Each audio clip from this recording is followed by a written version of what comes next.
Hi, grade 2. It is time for your Wednesday purple packet. And I had a thought for you.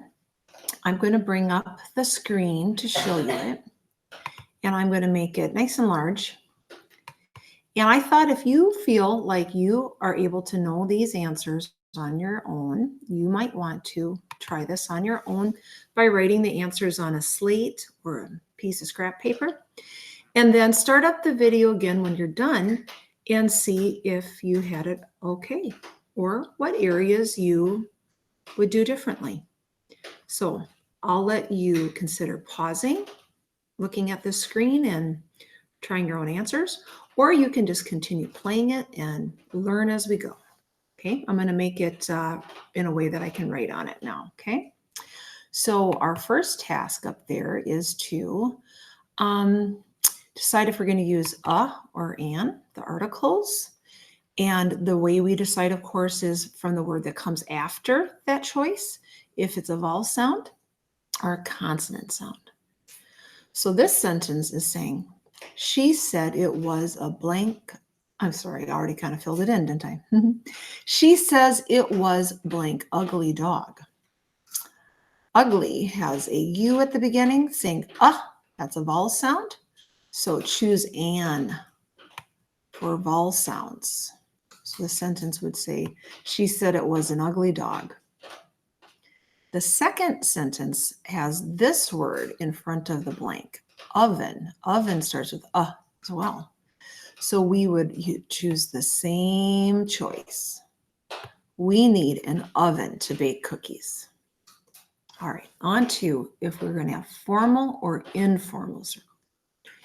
If someone said, sir, I do not know, they are definitely being very formal, using that title, sir. Saying do not rather than saying don't is a formal way of speaking.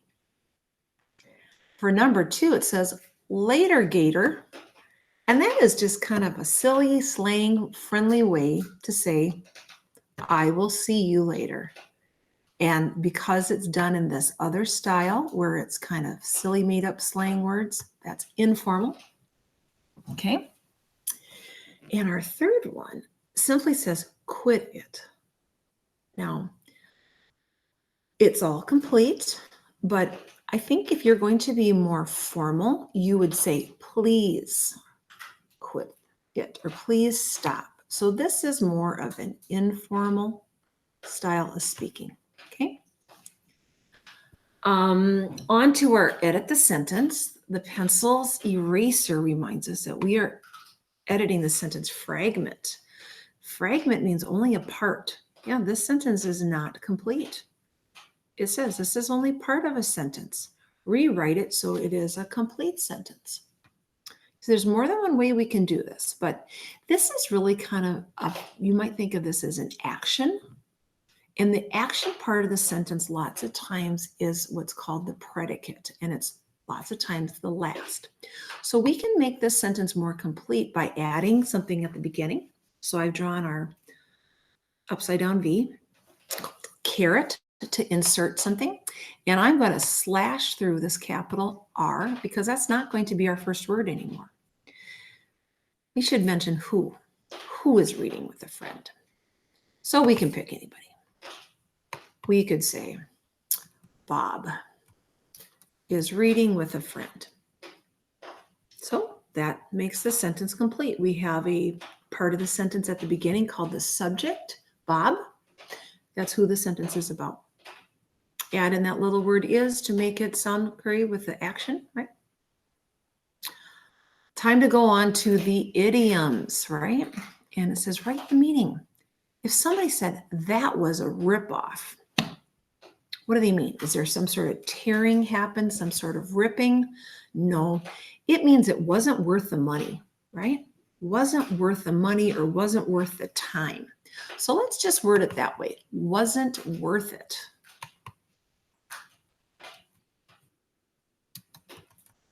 You might have paid some money for it and you found that it wasn't really the value that you thought, or you might have spent time on something and it just wasn't very good. So it wasn't worth it. It was a ripoff. All right. Now, our shades of meaning. We have all words that mean cold, but there's different ones here to get to the idea of the coldest. Boy, I think when you listen to the weather report, you really hear what they use to describe the coldest of the cold temperatures. You might also want to think about what a teacher might explain to say what kind of jacket or sweatshirt you might wear on. So if your teacher was needing you just to put on something kind of light, wouldn't they just mention, it's a little chilly outside? You might need your light jacket. So down here, I'm going to click our lowest one. I think it should fit on the blank here, chilly. That's cool. It's not really cold though. So wouldn't the word cold mean that you probably should wear a warmer coat than just a little sweatshirt or jacket? So cold is coming up to get to even more cold, right? Now our next two that are left are freezing and bitter. If somebody says, oh, I gotta go in, it is freezing out here, they mean it's really cold. And that is a word that you would use for an even colder. I'm not going to delete. I have a wrong letter, but I can fix it. Let's see if I can click back in the spot to get it going. Well, that doesn't look quite right. Let's try here. Not the best. Oh, well. This top word, the one that is the word that they would use for the coldest of all, is the word bitter. You really only hear the people talk about weather this way if it's like way below zero. They'll say tonight will be bitter cold, or they might say bitterly cold. That is the coldest. All right. So if you tried that on your own, you should have an idea how you did. I think you're getting the hang of it. And remember, there's IXL lessons that practice most of these. And we'll have Common Core language booklet things too to practice more of these. So nice job on that. We'll talk to you later.